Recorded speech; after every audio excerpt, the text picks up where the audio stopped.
Hello everyone, welcome back to my ఛానల్ని subscribe చేసుకోకపోతే subscribe చేసుకోండి. పక్కన బెల్ ఐకాన్ ఉంటుంది, యాక్టివేట్ చేసుకోండి. నేను పెట్టే ప్రతి అప్డేట్ వస్తుంది. మీ డిప్లొమా C23 రిలేటెడ్గా టెలిగ్రామ్ ఛానల్ లింక్ ఉంది, నేను డిస్క్రిప్షన్లో ఇస్తాను. మీరు అందులో జాయిన్ అవుతే ఇలాంటి నోటిఫికేషన్స్ రాకపోయినా యూట్యూబ్ నుండి మీరు అందులో వీడియో అప్లోడ్ చేస్తాను కాబట్టి ఆ లింక్స్ అనేవి నేను అక్కడ కూడా ఇస్తాను. ఓకే, ఇప్పుడు ఈ పర్టికులర్ వీడియోలో డిప్లొమా C23 స్టూడెంట్స్కి మీకు రెగ్యులర్ అయిన ప్రీవియస్ ఇయర్స్లో ఏమైనా కెమిస్ట్రీ రిలేటెడ్గా సప్లీ ఉన్నా కూడా ఇప్పుడు ఇంపార్టెంట్ క్వశ్చన్స్ చెప్తాను. క్లారిటీగా వినండి. నేను కరికులం చూసే చెప్తాను, కరికులం బేస్డ్గానే చెప్తాను. అండ్ మీ క్వశ్చన్స్ కూడా కరికులం నుంచే వస్తాయి, అవుట్ ఆఫ్ ది కరికులం ఎక్కడ అడగరు. ఓకే, డిప్లొమా బేస్డ్గా అయితే కరికులం నుంచి కాన్సెప్ట్స్ నుంచి అడుగుతాడు. క్వశ్చన్స్ అటు ఇటు అడగొచ్చు కానీ కరికులం దాటి అయితే వెళ్ళి అడగడు. ఓకే, అది మాత్రం గుర్తుపెట్టుకోండి. ఓకే, సో కెమిస్ట్రీ మీకు టోటల్గా ఓకే, ఏ సబ్జెక్ట్ అయినా కెమిస్ట్రీ అనేది మనకి అన్ని బ్రాంచ్లకి కామన్. ఇప్పుడు ట్రిపుల్ ఈ సిలబస్ తీసుకున్నానని ట్రిపుల్ ఈ వాళ్ళకనే కాదు, జస్ట్ కరికులం మనకి ఒక రెఫరెన్స్ అంతే. కెమిస్ట్రీ డిప్లొమా చదువుతున్న ప్రతి ఒక్కరికి ఫస్ట్ ఇయర్లో కామన్ కెమిస్ట్రీ. ఇప్పుడు నేను సబ్జెక్ట్ ఇంపార్టెంట్ క్వశ్చన్స్ చెప్తా చూడండి. టోటల్గా C23 బ్యాచ్ స్టూడెంట్స్కి 8 యూనిట్స్ ఉన్నాయి కెమిస్ట్రీ రిలేటెడ్గా. అండ్ అలానే 110 మార్క్స్ వెయిటేజ్ ఉంటుంది ఓవరాల్గా. బట్ మీరు అటెంప్ట్ చేయాల్సింది 80 మార్క్స్కే. అందులో 8 ఎస్సేస్ ఇస్తే 5 అటెంప్ట్ చేయాలి, 10 షార్ట్స్ ఇస్తే 10 షార్ట్స్ కూడా అటెంప్ట్ చేయాలి. కాబట్టి వినండి. So first unit wise weightage చెప్తాను. First unit 21 marks, second unit 21 marks, third unit 13, fourth, fifth, sixth కూడా మనకి 13, ఎయిత్ కూడా 13. ఓన్లీ సెవెంత్ ఒకటే 3 మార్క్స్. కాబట్టి మీరు కాన్సన్ట్రేషన్ చేసేటప్పుడు ఎక్కువగా ముందుగా ఏం చేయాలని నేను చెప్తాను చూడండి. Unit number 1 fundamentals of chemistry 21 marks వస్తుంది, 1.5 ఎస్ఏ వస్తుంది, 2 షార్ట్స్ వస్తుంది. అండ్ ఈ ఫండమెంటల్స్ ఆఫ్ కెమిస్ట్రీ అనేది కష్టంగా ఉండదు, ఈజీగా ఉంటుంది, అర్థం చేసుకోగలుగుతారు, పాయింట్స్ రిమెంబర్ చేసుకోగలరు. కాబట్టి ప్రతి ఒక్కరు నేను చెప్పే టిప్స్ ఫాలో అవ్వండి. 21 మార్క్స్కి యూనిట్ 1 మాత్రం అస్సలు వదలద్దు, ఎందుకంటే 28 మార్క్స్ పాస్ మార్క్ మనకు. కాబట్టి 21 మార్క్స్ యూనిట్ 1 నుంచి వస్తుందంటే how much efforts are you going to put, ఎంత పెట్టాలనుకుంటున్నారు అనేది దీని మీద డిపెండ్ అయి ఉంటుంది మీ సబ్జెక్ట్ పాసింగ్ కూడా. సో అస్సలు వదలొద్దు 21 మార్క్స్. అండ్ తర్వాత నెక్స్ట్ సెకండ్ యూనిట్ కొంచెం స్కిప్ చేయడానికి ట్రై చేయండి, లాస్ట్లో చదువుకోండి మీకు టైం ఉంటే కనుక. ప్రాబ్లమ్స్ ఉంటాయి ఎక్కువగా, కాబట్టి అందక్కడికి నేను పక్కన పెట్టమని చెప్తాను. ఇంపార్టెంట్ క్వశ్చన్స్ ఎందుకు కూడా చెప్తాను నేను. అండ్ నెక్స్ట్ బాగా చదవాల్సినవి యూనిట్ 1 తర్వాత water treatment 5th unit 13 marks, ఇది కూడా బాగా చదవండి. And 8th unit environmental studies. Okay, ఈ 3 యూనిట్లు పర్ఫెక్ట్గా చదవండి. మీకు 21 ప్లస్ ఈ 13 ప్లస్ 13 అంటే మీకు ఎన్ని మార్క్స్ వస్తున్నాయి టోటల్గా 5th 8th యూనిట్ వల్ల మీకు 47 మార్క్స్ వస్తున్నాయి. చాలా ఈజీగా మంచి మార్క్స్ స్కోర్ చేయగలరు, పాస్ అయితే అయిపోతారు. రిమైనింగ్ చదవద్దు అనట్లేదు, ఈ యూనిట్స్ ఎక్కువ కాన్సన్ట్రేట్ పెట్టండి, ఎందుకంటే కొంచెం ఈజీగానే అనిపిస్తాయి మీరు చదువుకోవడానికి. రిమైనింగ్ యూనిట్స్ తర్వాత మీకు అకార్డింగ్లీ మీరు ప్రిపేర్ అవ్వండి. బట్ యూనిట్ 1, యూనిట్ 8, యూనిట్ 5 కొంచెం ఎక్కువగా శ్రద్ధ వహించి చదువుకోండి. ఓకే, సో ఇప్పుడు నేను చెప్తాను ఇంపార్టెంట్ క్వశ్చన్స్, బాగా ప్రిపేర్ అవ్వండి అవి. Okay, first fundamentals of chemistry 1.5 SA and 2 short questions వస్తాయి ఫండమెంటల్స్ ఆఫ్ కెమిస్ట్రీ నుండి. ఓకే, అదే fundamentals of chemistry is nothing but atomic structure. అందులోని మీకు ఇంపార్టెంట్ క్వశ్చన్స్ ఏంటి అంటే most repeated important questions SA questions చెప్తాను. 1.5 ఎస్ఏ వస్తుంది కదా, అందులో ఫస్ట్ important 1.3 explain the significance of 4 quantum numbers. చాలా చాలా చాలా ఇంపార్టెంట్. 1.3లో సగం వరకే చెప్పాను చూడండి. Explain the significance of 4 quantum numbers, principal, azimuthal, spin, magnetic. ఏవైతే ఈ 4 ఉన్నాయో ఈ 4 క్వాంటమ్ నెంబర్స్ యొక్క డెఫినిషన్స్ అండ్ వాటి యొక్క ఏమంటారు అదే దేన్ని రిప్రజెంట్ చేస్తుంది, దాని యొక్క రిప్రజెంటేషన్ సైన్ ఏంటి అంటే ఇప్పుడు first suppose principal quantum number ఉంటే n, అదేం రిప్రజెంట్ చేస్తుంది. ఓకే, ప్రతి ఒక్కటి కూడా ప్రతి పాయింట్ రాయాలి 4 క్వాంటమ్ నెంబర్స్ కోసం. చాలా చాలా important, direct 10 mark important SA questions, gun shot important question, చాలా important. Next important question second important SA question వచ్చేసినప్పటికీ పైన 1.2 చూసారా, 1.2 state the postulates of Bohr's atomic theory and its limitations. అది కూడా ఎస్ఏ, చాలా చాలా ఇంపార్టెంట్. బోర్స్ అటామిక్ థియరీ యొక్క పాస్లేట్స్ని బాగా గుర్తుపెట్టుకోండి. అండ్ దాంతోపాటు బోర్స్ అటామిక్ థియరీ యొక్క లిమిటేషన్స్. ఈ క్వశ్చన్ మీకు బోత్ షార్ట్ అండ్ ఎస్ఏ కింద ఎలా అయినా అడగవచ్చు. షార్ట్కి అడిగితే limitations of Bohr's atomic theory అంటాడు, ఎస్ఏకి అడిగితే explain Bohr's atomic theory postulates along with its limitations అని అడగవచ్చు. ఇది సెకండ్ ఇంపార్టెంట్ ఎస్ఏ క్వశ్చన్ ఈ పర్టికులర్ లెసన్ నుండి. థర్డ్ ఇంపార్టెంట్ ఎస్ఏ క్వశ్చన్ వచ్చేసినప్పటికీ ఏంటి అంటే మీరు 1.9 చూడండి. ఓకే, ఆర్డర్ వైజ్గా చెప్తున్నాను కాబట్టి 1.10 చూడండి. List out properties of ionic compounds and covalent compounds and difference between there properties. ఏం లేదు, ఈ క్వశ్చన్ని 2 విధాలుగా అడగవచ్చు. నేను అందుకే ప్రతి పాయింట్ క్రిస్టల్ క్లియర్గా చెప్తాను కాబట్టి వీడియోలో ఎంత పెరుగుతుంది, బట్ మీకు ఎంతో కొంత యూజ్ అవుతుంది మీ ఎగ్జామ్కి. ఈ క్వశ్చన్ని 2 విధాలుగా అడగవచ్చు. List out properties of ionic and covalent compounds అని అడగవచ్చు, లేదా differences between ionic and covalent compounds అని అడగవచ్చు. అలాగని మీరు 2 క్వశ్చన్లు చదవాలా అంటే లేదు, ఒకటే. Properties of ionic bond, properties of covalent bond చదువుకుంటే దాన్నే మీకు డైరెక్ట్గా ప్రాపర్టీస్ కింద సపరేట్గా అడగవచ్చు, లేదా వాటి యొక్క డిఫరెన్సెస్ అడగవచ్చు. ఏదన్నా మీరు జస్ట్ ప్రాపర్టీసే రాస్తారు. అర్థమైందా?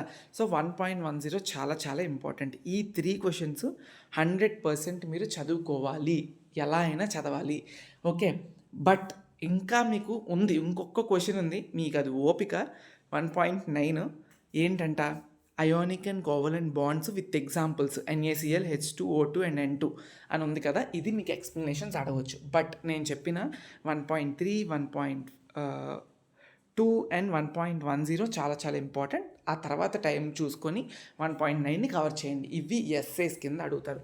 షార్ట్స్ కింద ఏం అడుగుతారన్న అంటే 2 షార్ట్స్ వస్తాయి. అందులో ఆల్రెడీ నేను మీకు చెప్పాను, బోర్స్ అటామిక్ థియరీ యొక్క లిమిటేషన్స్ ఒక షార్ట్ కింద రావచ్చు, ఎస్ఏ కింద కూడా అడగవచ్చు అని చెప్పాను. సో అదొకటి. అండ్ దెన్ ఆల్రెడీ ఇంకొకటి ఏంటి అంటే మనకి 1.1 చూసారా, charge mass of fundamental particles of an atom, electron, proton and న్యూట్రాన్కి మీరు చార్జు మాస్ తెలుసుకోవాలి. జస్ట్ వాల్యూస్ ఏంటి అనేది తెలుసుకుంటే సరిపోద్ది. ఎలక్ట్రాన్, ప్రోటాన్, న్యూట్రాన్ చాలా సింపుల్. అండ్ అలానే అటామిక్ నెంబర్ అంటే ఏంటి, మాస్ నెంబర్ అంటే ఏంటి. ఓకే, ఈ 2 యొక్క డెఫినేషన్స్ ఇవి మీరు బాగా ప్రిపేర్ అవ్వండి. ఓకే, ఇవి మీరు బాగా ప్రిపేర్ అయ్యి వెళ్ళండి. ఓకే, నెక్స్ట్ ఇంకా షార్ట్స్ కింద ఏం అడగచ్చు అంటే మనకి, నేను చెప్తున్నాను డైరెక్ట్గా షార్ట్స్ కింద ఏం అడగొచ్చని. 1.4లో define orbital of an atom అని ఉంది కదా, అది డెఫినేషన్ చదువుకోండి. SPDF యొక్క SPDA అని ఆర్బిటల్స్ ఏవైతే ఉన్నాయో ఆ 3 జస్ట్ మీరు షేప్స్ తెలుసుకోండి. అంటే ఇప్పుడు నేను మీకు ఆఫ్బో, పాలిస్ అండ్ హున్స్ ప్రిన్సిపల్ చెప్పొద్దు అని కాదు, బట్ మొత్తం చదివితే 21 మార్క్స్ మీకు అలా అచ్చు దిగిపోతాయి. అలా చదవాలి అని అనుకున్న వాళ్ళు ప్రిన్సిపల్స్ని పక్కన పెట్టొచ్చు, but it's a risky. Okay, ఎందుకంటే ఈ లెసన్లో ఒక్కొక్కసారి ఒక్కొక్కటి అడగొచ్చు కాబట్టి నేను ఇంపార్టెంట్ అని ముందు చెప్పేశాను. ఓకే, ఆ ప్రిన్సిపల్స్ అనేవి మీకు ఎస్ఏ కింద రావచ్చు, రాకపోవచ్చు, షార్ట్ కిందనే ఇవ్వచ్చు, చెప్పలేను. కాబట్టి నేను ప్రిన్సిపల్స్ని పక్కన పెట్టి మిగతావి చెప్పాను. సో మీరు చూసుకొని వెళ్ళండి. ఓకేనా? సో అంతే. నెక్స్ట్ 8th యూనిట్ చెప్తాను చూడండి. 8th యూనిట్ నుంచి ఎన్విరాన్మెంటల్ స్టడీస్ నుండి మీకు ఎయిర్ పొల్యూషన్ కోసం అడుగుతాడు. ఓకే, ఇక్కడ చూడండి 8.7 13 మార్క్సే, అంటే డైరెక్ట్ 10 మార్క్ ఎస్ఏ ఒకటి, షార్ట్ ఒకటి వస్తుంది. దీనిలో అంత ఫస్ట్ యూనిట్లా ఇబ్బంది పెట్టదు మీకు. క్వశ్చన్స్ కూడా నేను మినిమైజ్ చేసి చెప్తాను ఇందులో. Air pollution, define air pollution and explain the global impacts, green house effect, ozone layer depletion, acid rain. ఖచ్చితంగా చదవాలి, మళ్ళీ చెప్తున్నాను. 8.7లో green house effect, ozone layer depletion, acid rain, either SA లేదా షార్ట్. ఎస్ఏ ఆర్ షార్ట్ డెఫినెట్గా అడుగుతాడు, మర్చిపోకుండా చదవండి. Next 8.8 water pollution, causes, effects and controlling methods of water pollution. చాలా ఈజీ క్వశ్చన్, మీకు ఏం అసలు ఇబ్బంది పెట్టదు. ఓకే, సో కాబట్టి చాలా చాలా ఇంపార్టెంట్. ఈ 2 ఎస్సేస్ ఫస్ట్ ఇంపార్టెంట్ ప్రయారిటీస్ పెట్టుకొని చదువుకోండి. ఇంకొక ఎస్సే చెప్తాను, అదేంటి అంటే 8.9 define E pollution, state the sources of E waste, explain its health effects and control methods. So 8.7, 8, 9 ఈ 3 చదువుకోండి. ఈ 3లో కూడా ozone layer depletion, green house effect, acid rain ఏదైనా సపరేట్గా మీకు షార్ట్ కింద అడిగే స్కోప్ ఉంటుంది. కాబట్టి మీరు ఈ 3 చదివితే షార్ట్ ఎస్సే కూడా కవర్ అవుతుంది. షార్ట్స్ విషయంలో డెఫినేషన్స్ ఉంటాయి. ఆ డెఫినేషన్స్ ఏంటి అంటే 8.3లో ఉన్నాయి, అన్నీ చదవక్కర్లేదు. ఇంపార్టెంట్ డెఫినేషన్స్ చెప్తాను. అందులో ఫస్ట్ ఇంపార్టెంట్ వచ్చేసినప్పటికీ BOD, COD చాలా చాలా important. And 7th bit dissolved oxygen. Okay, dissolve oxygen, BOD, COD ఈ 3 డెఫినేషన్స్ చాలా ఇంపార్టెంట్. దాంతోపాటు పొల్యూటెంట్ అంటే ఏంటి, కంటామినెంట్ అంటే ఏంటి, రిసెప్టర్ అంటే ఏంటి. Okay, so total 6 definition. ఈ 6 డెఫినేషన్స్ అండ్ నేను చెప్పిన ఎస్సేస్ ఈ లెసన్ నుండి బాగా ప్రిపేర్ అవ్వండి. Okay, that's it. Next water treatment 5th unit 13 marks వస్తాయి. ఈ 13 మార్క్స్లో మీకు డైరెక్ట్ ఎస్సే ఉంది. అదేంటంటే 5.7లో అయోన్ ఎక్స్చేంజ్ ప్రాసెస్ అని ఉంది చూసారా, డైరెక్ట్ ఎస్ఏ అది. Explain methods of softening of hard water అని చెప్పుందా. అందులో అయోన్ ఎక్స్చేంజ్ ప్రాసెస్ చాలా చాలా చాలా very very very important SA, అర్థమైందా. నెక్స్ట్ షార్ట్స్ విషయానికి వస్తే ఇందులో first one 5.1 define soft water and hard water with respect to soap action. Formula ఉంటే ఫార్ములా రాసుకోండి 5.1. నెక్స్ట్ ఇంపార్టెంట్ షార్ట్ వచ్చేసినప్పటికీ 5.3 list out the salts that causing hardness of water. Hardness of water రావడానికి salts ఏంటి, permanent ఉంటాయి, temporary ఉంటాయి. Temporary salts with formulas, permanent salts with formulas రాయాలి. ఇది second short. Third short వచ్చేసినప్పటికీ మీకు disadvantages of using hard waters in industry 5.4. ఇవి బాగా prepare అవ్వండి ఈ లెసన్ నుండి. Okay, next unit will go with electrochemistry. Okay, నేను 1 by 1 చెప్తున్నాను, ఇంపార్టెన్స్ బట్టి చెప్తున్నాను నేను. ఓకేనా. సో ఇందులో నుంచి కూడా మనకి 13 మార్క్సే. ఓకే, ఈ 13 మార్క్స్లో మనకి ఏమడుగుతాడు, చాలా ఇంపార్టెంట్ ఎస్సేస్ ఉన్నాయి ఇందులో. Galvanic cell, electrolytic cell important, damn sure essays అవి. సో 3.3 చూడండి. Explain electrolysis by taking example of used NaCl and list out applications of electrolysis. ఇది చాలా ఇంపార్టెంట్. మీకు ఒక ఎక్స్పెరిమెంట్లో ఒక డయాగ్రామ్ ఉంటుంది, ఆ డయాగ్రామ్ నుంచి cathode, anode, flow of electrons కోసం చెప్తారు.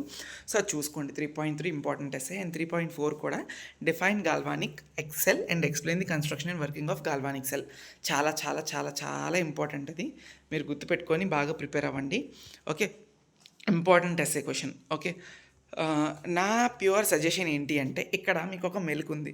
3.7లో construction, working and applications of dry cell, lithium ion battery, lead storage battery, hydrogen oxygen fuel cell. ఇక్కడ మొత్తం 4 బిట్స్ ఉన్నాయి. అంటే ఈ 4 మీకు ఏవైనా అడగొచ్చు.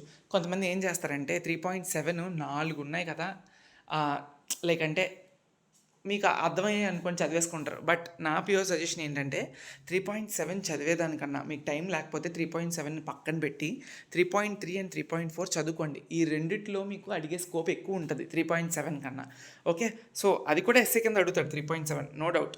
బట్ ఉన్నది ఒకే ఒక డైరెక్ట్ ఎస్సే అడగొచ్చు మనకి. ఆ డైరెక్ట్ ఎస్సేలో కూడా 3.3 అండ్ 3.4కి ఎక్కువ స్కోప్ ఇచ్చి చదువుకోండి అని చెప్తున్నాను, అంతే. అండ్ షార్ట్స్ విషయానికి వస్తే డిఫరెన్సెస్.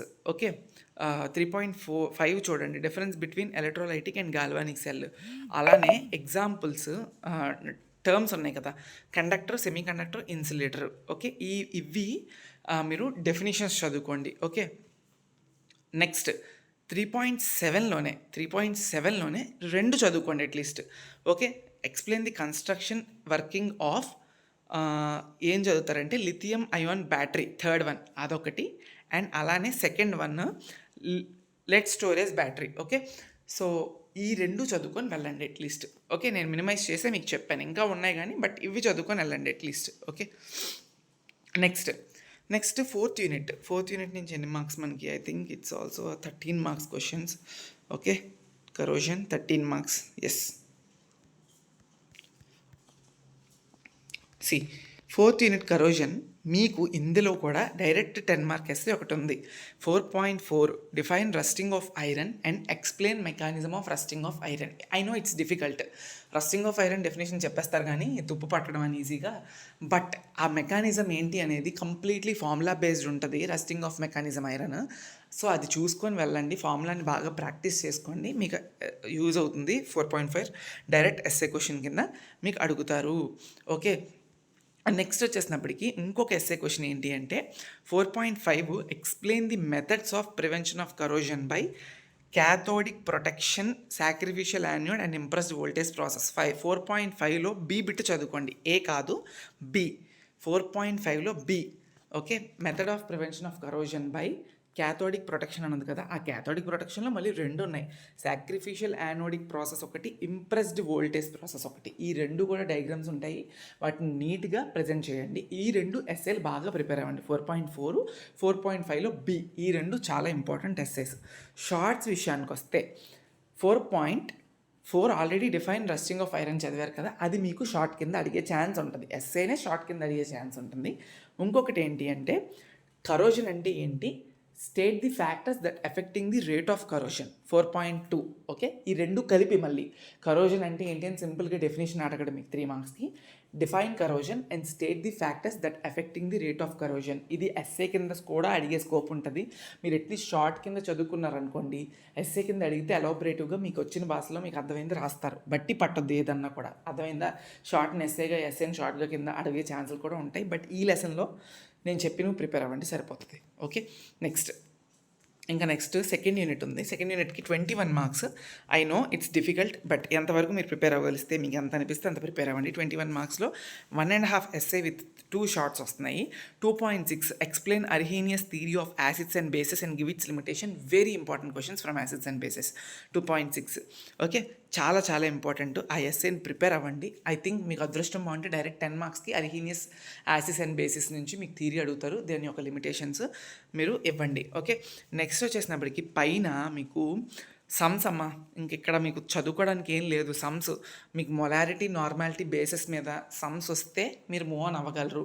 సమ్స్ రాదు అనుకుంటే ఇట్స్ డిఫికల్ట్. కాబట్టి మొలారిటీ అండ్ నార్మాలిటీ బేసిస్ మీద సమ్స్ ప్రిపేర్ అవ్వడం చాలా చాలా ఇంపార్టెంట్. ఇక్కడ చూడండి 2.5 define molarity, normality and solve numerical problems on molarity and normality. ఈ లెసన్లో అట్లీస్ట్ మీకు సమ్స్ రాకపోయినా నేను చెప్పేది ఏంటి అంటే వినండి. నేను కొన్ని డెఫినేషన్స్ చెప్తాను. అట్లీస్ట్ అవి ఒక 2 to 3 టైమ్స్ మీ నోట్స్లో రాసుకొని బాగా ప్రాక్టీస్ చేసుకోండి. సొల్యూషను, సొల్యూటు, సాల్వెంట్, దెన్ వచ్చేసినప్పటికీ ఇంకా మోల్, మొలారిటీ, నార్మాలిటీ, ఈ మొత్తం 6 డెఫినేషన్స్ ఏవైతే ఉన్నాయో ఇప్పుడు నేను చెప్పినవి. ఆ తర్వాత ఇంకొకటి అయోనిక్ ప్రొడక్ట్ ఆఫ్ వాటర్ 2.7, ఇదొకటి 7th డెఫినేషన్. ఆ తర్వాత buffer solution 8th definition. Total 8 definitions ఉన్నాయి ఈ లెసన్ నుంచి. ఎక్కడో దగ్గర మీకు యూజ్ అవుతుంది. అప్పుడు నేను అన్న చెప్పాడు అని చెప్పి మీకు గుర్తొస్తాను నేను.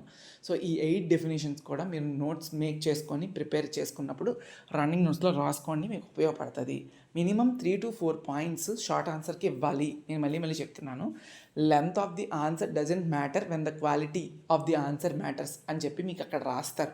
దట్ మీన్స్ ఇప్పుడు 10 మార్క్స్ ఎస్ఏ క్వశ్చన్ ఉందంటే లెంత్ మ్యాటర్స్ కాదు, క్వాలిటీ మ్యాటర్స్ అని చెప్తే 2 లైన్లో 10 మార్క్స్ ఆన్సర్ రాస్తే మీకు 10 మార్క్స్ ఇస్తారా? అలా కాదు.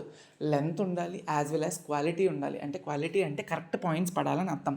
మీకు 1 పేజ్ రాసినా కూడా మంచిగా రాస్తే మీకు మంచి మార్క్స్ వేస్తారు. 10కి 8, 7 మార్క్స్ పడిపోతాయి. బట్ మీరు 2-3 పేజీలు రాసి కూడా క్వాలిటీ లేకపోతే, అంటే లైక్ అందులో పాయింట్స్ వ్యాలిడే లేదు, మీకు వచ్చింది రాశారు అనుకుంటే they will not give any kind of marks, 0 కూడా వేసేస్తారు. కాబట్టి 2 గుర్తుపెట్టుకోండి. ఆన్సర్కి తగ్గట్టుగా లెంత్ అండ్ మంచి పాయింట్స్, వ్యాలిడ్ పాయింట్స్ రాసుకోండి. ఇవి టిప్స్ నేను ఇవ్వాలనుకుంటున్నవి. ఇందులో మీకు మొలారిటీ, నార్మాలిటీ వస్తే ఓకే, లేకపోతే we can do anything. But sums అయితే డెఫినెట్గా అడుగుతాడు. సమ్స్ మీరు ప్రీవియస్ క్వశ్చన్ పేపర్స్ని రెఫర్ చేయండి. మొలారిటీ ఫైండ్ చేయమంటాడు, నార్మాలిటీ ఫైండ్ చేయమంటాడు. ఓకే, ఖచ్చితంగా అడుగుతాడు. అడగలేనిదంటూ ఏమీ ఉండదు. Okay, that's it. ఈ లెసన్ నుంచి నేను అంతకన్నా ఇంకేం చెప్పలేను. ఓకే, ఎందుకంటే మీకు డైరెక్ట్ క్వశ్చన్ ఉంది. అది మీకు ఇంకా లేదు అన్న సమ్స్ చేయలేకపోతున్నామంటే నా సలహా ఏంటి అంటే 2.8 కొంచెం బాగా చదువుకోండి. మేబీ ఎస్ఏ రావడానికి స్కోప్ ఉండొచ్చు సమ్ టైమ్స్. ఓకే, 2.8 బాగా చదువుకోండి. But molarity and normality sums are very very important.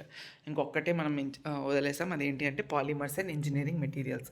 ఈ పాలిమర్స్ నుంచి కూడా మనకి 13 మార్క్సే వస్తుంది. పాలిమర్స్ అండ్ ఇంజనీరింగ్ మెటీరియల్స్ నుంచి. Let me see here.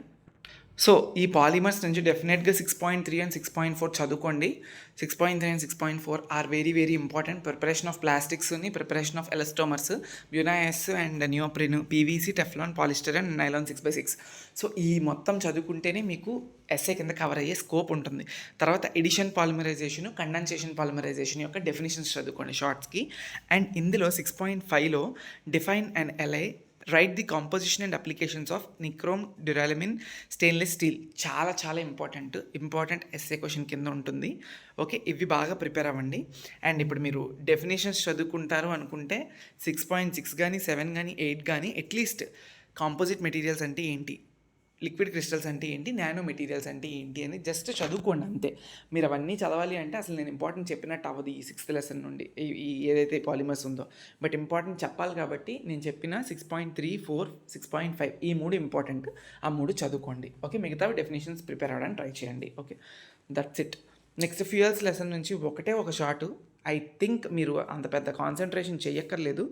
But చేస్తారు అనుకుంటే మాత్రం ఫ్యూయల్ అంటే ఏంటి, క్లాసిఫికేషన్ బేస్డ్ ఆన్ ఫ్యూయల్స్, బాగా ప్రిపేర్ అవ్వడానికి ట్రై చేయండి. 7.1 అండ్ 7.2 బాగా ప్రిపేర్ అవ్వండి అంతే. Just primary fuels, secondary fuels అని ఉంటాయి, అదే ఇక్కడ మీరు చూసుకోవాలి అంతే, అంతకన్నా లేదు. క్లాసిఫికేషన్ ఉంటుంది, దాన్ని బట్టి ఉంటుంది అంతే. ఫ్యూయల్ అంటే ఏంటి, క్లాసిఫికేషన్ ఆఫ్ ఫ్యూయల్స్, ఈ రెండు చదువుకోండి. ఓకే, ఇంపార్టెంట్ మళ్ళీ నేను అదే చెప్తున్నాను, ఇంపార్టెంట్. ఇప్పుడు నేను చెప్పినవన్నీ చదివితే మీ అదృష్టం బాగుంటే will be getting very very good marks. But okay, if luck not matters, luck బాగాలేదు అనుకుంటే అట్లీస్ట్ పాస్ అన్న అయిపోతారు. ఓకే, ఇన్ని చదివిన తర్వాత కూడా పాస్ అవ్వలేదు అనేది ఎవరు చెప్పరు, ఎందుకంటే నేను ఎప్పుడు ఇంపార్టెంట్ క్వశ్చన్స్ చెప్పేటప్పుడు గుర్తుపెట్టుకోండి, నేనే కాదు ఇంకెవరైనా చెప్పినా, మీ ఫ్యాకల్టీ చెప్పినా కూడా మీకు 100% సిలబస్ ఉంది కదా, ఏదన్నా 100% సిలబస్లో మినిమం అంటే 60 to 70% అన్న ఇంపార్టెన్స్ చెప్పాలి. 50% ఇంపార్టెన్స్ చెప్పాము, అంతకన్నా తక్కువ చెప్పాము అంటే మీకు వచ్చేది ఆ 50%. ఫర్ సపోజ్ 10 క్వశ్చన్స్ ఉన్నాయి, 10 క్వశ్చన్స్లో నేను 6 to 7 అట్లీస్ట్ ఇంపార్టెన్స్ చెప్తే, ఆ 7లో నుంచి నేను చెప్పిన 7 ఇంపార్టెంట్ క్వశ్చన్స్, 6 ఇంపార్టెంట్ క్వశ్చన్స్ నుంచో మీకు అట్లీస్ట్ 3-4 వచ్చేయచ్చు. కొన్నిసార్లు మీ లక్ బాగుంటే 6 కూడా రావచ్చు. బట్ 10 క్వశ్చన్స్ ఉన్నాయి, అందులో నేను 5 or 4 ఇంపార్టెంట్ క్వశ్చన్స్ చెప్పాను అంటే, ఆ రాకపోతే ఏంటి ప్రాబబిలిటీ? చెప్పినోడిని నేను బాగానే ఉంటాను, రాసేవాళ్ళు మీరే కదా ఇదవుతారు. కాబట్టి ఎప్పుడైనా ఇంపార్టెంట్ క్వశ్చన్స్ మీరు చదివేటప్పుడు కూడా మినిమం 70% సిలబస్ ఇంపార్టెంట్ అనుకొని చదవాలి. నేను చదివిందే వస్తుందిలే అని ఇంపార్టెంట్లో వెళ్తే మీ లక్ బాగుంటే వస్తుంది, లేకపోతే రాదు. ఓకే, ఇప్పుడు కూడా నేను లాస్ట్ 4 years నుంచి చెప్తున్నాను కాబట్టి, ఇంపార్టెంట్ క్వశ్చన్స్ 4 to 5 years నుంచి నేను చెప్తున్నాను కాబట్టి I know what is important and what is not important అని నేను చూసుకొని అనలైజ్ చేసుకొని మీకు చెప్తున్న క్వశ్చన్స్ ఇవి. ఐ థింక్ ఈ ఎక్స్ప్లెనేషన్స్ మీకు హెల్ప్ఫుల్ అనిపిస్తే please do have a like on this video and please share to your friends and ఛానల్ని సబ్స్క్రైబ్ చేసుకోండి. ఇంకా మంచి కాంటెంట్ ముందు వస్తూ ఉంటుంది. Thank you so much.